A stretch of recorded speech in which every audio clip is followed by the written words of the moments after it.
Pemirsa, apa kabar hari ini? Semoga Anda selalu sehat di masa pandemi dan selalu bersemangat untuk menjalani aktivitas. Bagi pemirsa yang harus tetap bekerja di luar rumah, jangan lupa untuk menggunakan masker. Hari ini program Berita News Point hadir menjumpai Anda bersama saya Khairunisa. Selama 30 menit ke depan, News Point akan menyajikan berita terbaru seputar Universitas Brawijaya dan Malang Raya. Jangan kemana-mana, keep on our channel News Point.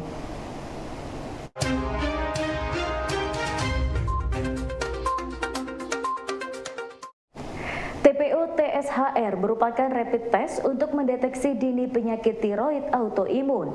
Dengan telah terlaksananya uji klinis pertama ini, Ketua Tim Peneliti Profesor Aulani Am berharap tahun depan dapat menjadi pelaksanaan uji klinis 2 dan segera memperbanyak produksi rapid test TPO TSHR untuk dijual ke pasaran. Ini adalah tes awal, jadi uji klinis pertama yang nantinya mungkin maksimal ya 100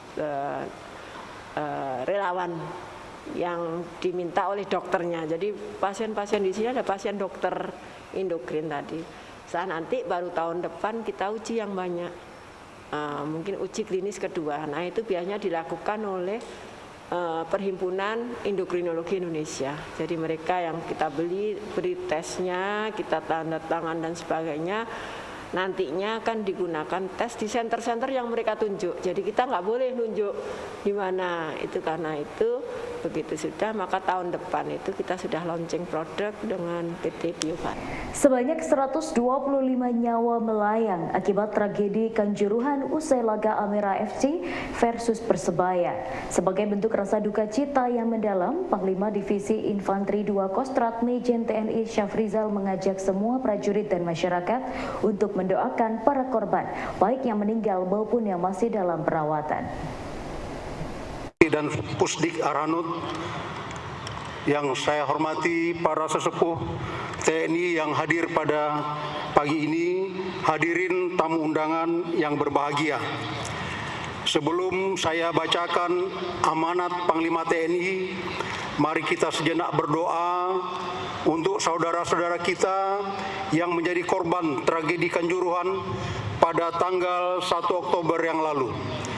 Semoga saudara kita yang meninggal dunia diampuni dosanya oleh Tuhan Yang Maha Kuasa, husnul khotimah, dan yang masih sakit segera diberikan kesembuhan oleh Tuhan Yang Maha Kuasa, serta keluarga yang ditinggalkan diberikan ketabahan. Dan kita berharap semuanya, semoga kejadian ini tidak terulang lagi pada masa yang akan datang. Sesuai dengan agama dan kepercayaan masing-masing, mari kita berdoa, pasukan disiapkan. Siap!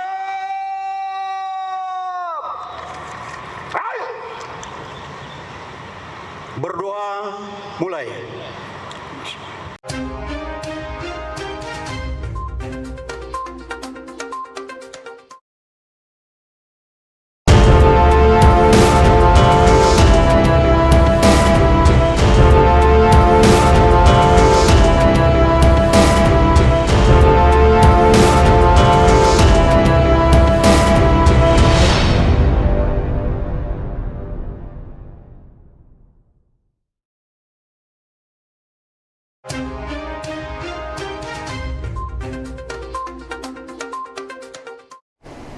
Untuk memberikan pengalaman nyata kepada siswa kelas 10 dan kelas 11, SMA Brawijaya Smart School mengadakan program nyantrik di Dusun Ngebrong, Desa Tawangsari. Selama 4 hari, para siswa diajak untuk mempelajari kearifan lokal terkait tradisi, budaya, sopan santun, tata krama, dan kehidupan sosial yang ada di desa tersebut. Kegiatan nyantrik ini adalah kegiatan yang bersifat kemasyarakatan, bagaimana kita itu sebagai siswa yang bisa nyantrik atau belajar kepada orang sini, utamanya dengan kearifan lokal, mulai dari empati terhadap lingkungan, kemudian tradisi dari sini, budaya, sopan santun, tata krama, dan juga bagaimana kehidupan sosial yang ada di Ngebrong itu sendiri. Terkait dengan nyantrik ini sendiri, sebenarnya sebelumnya namanya bukan nyantrik, tetapi adalah baksos ya dulu ya, ke baksos, jadi lebih ke bakti sosial. Untuk tahun setelahnya diganti menjadi nyantri. Jadi kalau dulu baksos itu kegiatan sosial seperti ada kesehatan masyarakat, ada sumbangan, ada pembagian sembako atau mungkin pasar murah, itu untuk dulu. Tapi karena sekarang sudah berganti menjadi nyantri, sehingga ini fokusnya adalah siswa belajar kepada masyarakat sini.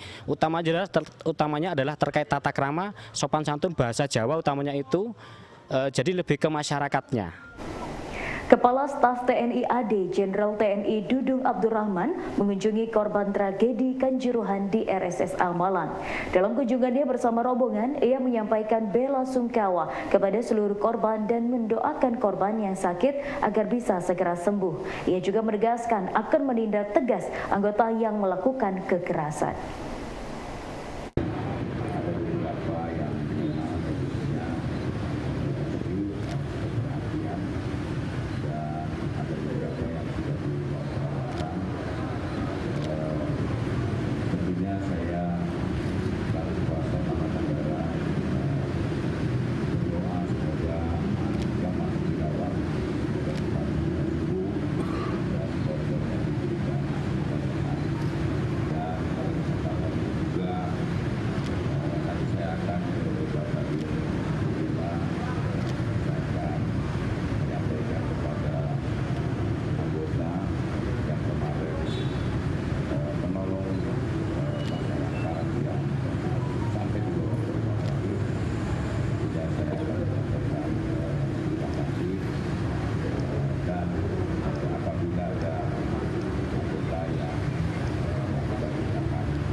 Dalam rangkaian Disnatalis ke-61, FEBUB juga melaksanakan soft launching kafetaria.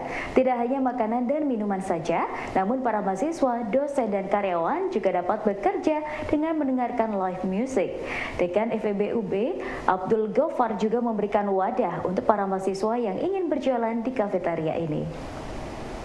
Kafetaria UB itu dari dulu sebenarnya kafetaria yang paling terkenal sebenarnya. Kalau fakultas-fakultas lain itu selalu larinya ke sini. Cuman karena kan beberapa fakultas mengembangkan kantinnya masing-masing sehingga kantin ya, dulu namanya kantin FEBUB ini agak ketinggalan zaman.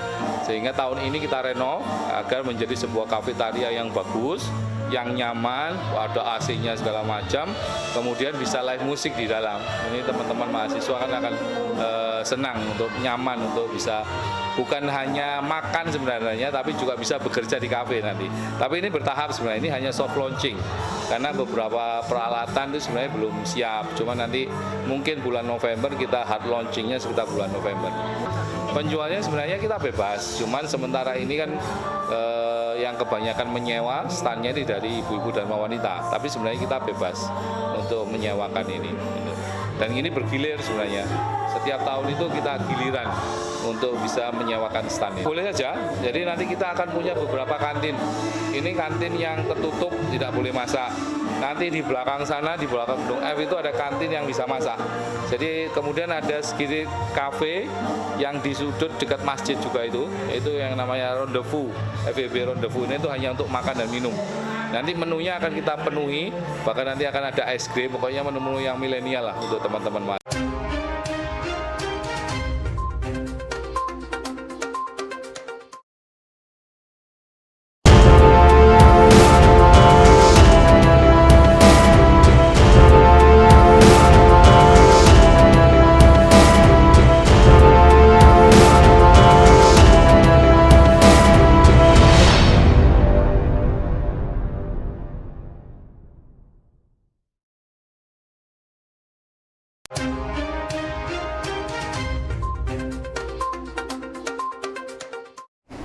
Natalia Klerin, mahasiswa Teknik Mesin 2019, merupakan satu-satunya perempuan perwakilan APAT 62 yang akan ikut dalam kompetisi Shell Eco Marathon Asia di sirkuit Mandalika. Dengan ketekunan dan kemampuannya, Natalia dapat mengendarai mobil prototipe hidrogen dan menghemat bahan bakar. Untuk Shell Eco Marathon Asia 2022 ini, tim APAT 62 Brawijaya berkesempatan untuk menurunkan 2 mobil terbaik kami. Yang pertama Urban District dan yang kedua prototipe hidrogen kami. Untuk prototipe hidrogen kami ini merupakan pertama kalinya kami mengikut sertakan mobil kami ini di kompetisi Shell Eco Marathon Asia ini. Untuk persiapannya dari tim sendiri sudah menyiapkan yang terbaik dari jauh-jauh hari untuk memberikan performa yang terbaik dari kami di sirkuit Mandalika nantinya. Untuk saya pribadi dari driver sendiri itu juga sudah melakukan berbagai latihan untuk menyiapkan mental serta untuk biar mudah beradaptasi dengan trek maupun mobil yang akan saya kendarai nantinya. Kalau untuk cara penentuan, jadi di tim kami sendiri, tim APAT, itu kami punya istilahnya kebiasaan untuk cara kami menentukan driver itu dengan mengadakan sayembara driver. Jadi nanti mobil disiapkan dan siapapun yang ingin jadi driver dengan ketentuan yang sesuai akan mengendarai mobil yang akan dikendarai nantinya. Dengan hasil dan yang driver dengan yang dapat mengendarai mobil dengan energi bahan bakar yang paling hemat yang akan menjadi driver nantinya. Kalau untuk tantangan sendiri, karena ini mobil prototipe, jadi kan mungkin kondisinya nggak seperti mobil konvensional pada umumnya. Jadi karena drivernya itu harus tidur, juga pandangannya kan juga jadinya terbatas. Kemudian posisi driver sendiri yang dengan ruang yang sempit seperti ini, jadi kami harus bisa menyesuaikan dengan baik dan bisa menyetir dengan baik juga. Untuk persiapannya sendiri dari driver itu kan pasti yang diperlukan tuh mentalnya, melakukan banyak-banyak latihan di berbagai trek, kemudian cara saya beradaptasi dengan cepat dengan trek yang ada dan juga dengan mobil yang saya kendarai nantinya. Untuk merayakan hari jadi yang ke-61, FEBUB melakukan pencanangan pembangunan zona integritas kawasan bebas korupsi. Hal ini dilakukan agar kedepannya FEBUB dapat lebih meningkatkan diri dalam kualitas pelayanan untuk mewujudkan wilayah bebas korupsi serta wilayah birokrasi bersih melayani.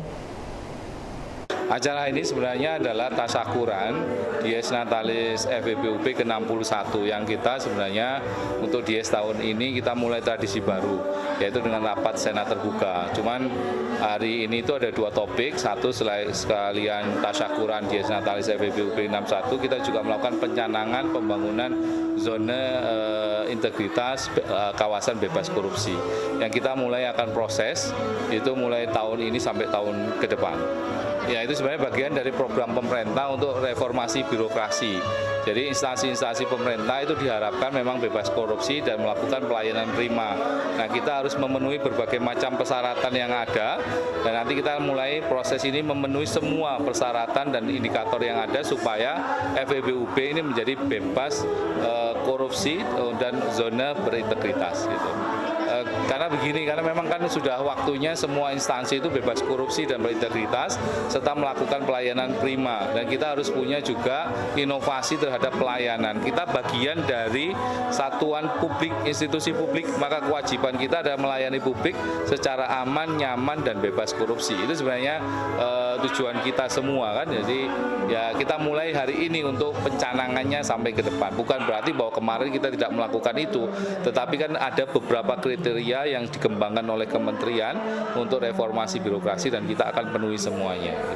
Berawal dari PPKM level 4, Zaki, pemilik buruh gosok sepatu, membuat ide cuci sepatu bayar seikhlasnya. Hal ini ia lakukan mengingat pentingnya menjaga kebersihan sepatu karena banyaknya kuman dan virus yang dibawa sepatu ke dalam rumah. Meski bayar seikhlasnya, namun dalam waktu 15 hingga 20 menit sepatu dan tas akan kembali bersih seperti baru. Awalnya waktu PPKM Mas, dulu masih ada price list karena PPKM level 4 di Malang. Saya lihat orang untuk mengeluarkan budget 20-30 ribu untuk cuci sepatu itu malas, padahal kan harus jaga kebersihan 3M dan lain-lain, padahal juga kita tahu sendiri sepatu posisinya paling bawah tubuh kita. Jadi bawa virus, bawa bakteri, bawa kotoran masuk ke dalam rumah yang itu nggak pernah dilihat sama orang.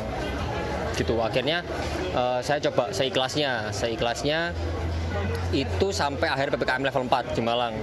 Cuman kok nyaman, akhirnya keterusan.